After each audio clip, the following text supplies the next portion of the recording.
তাই গো বাবুদা, গোটা লিকার চা দাও তো। अच्छा বুঝ দেইটি তাড়াতাড়ি। ठीक है।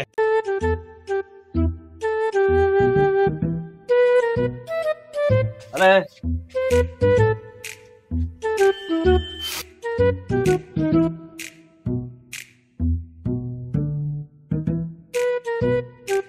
হ্যাঁ বাবুদা, আরে আমার কত টাকা এই মাসে বাকি আছে একটু দেখো তো। আচ্ছা, তোমার এ মাসে হিচে যাই কি 970 টাকা।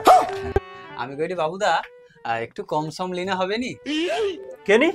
আরে দেখো, দুধ চায়ে দুধ লাগেটে, চিনি লাগেটে, আর লিকার চায়ে এসব কিচ্ছু লাগে, মানে খরচ তোমার যথেষ্ট কম হয়টে, সেই জন্য কইটা একটু কম টাকা লও আর কি। দেখ ভাই, দুধ খাবা লিকার সব কিন্তু একই দাম, সেই একই টাকাই দিতে হবে, কম একদম করা যাবে কম হবে নি তাই না? না। ভালা কি ভাবি কি করো তো? আবার ভাববা কি, 100 টাকাই দিতে হবে, 100 টাকাই দাও। ठीक बोलेছো।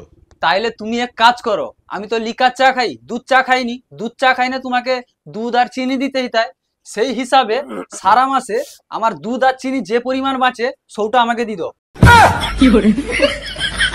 আমার বউ আবার শীতকালে দুধ আর চিনি ছাড়া রুটি খাই পারেনি। দিব না হারমোনিয়াম বাজিয়ে দিবা?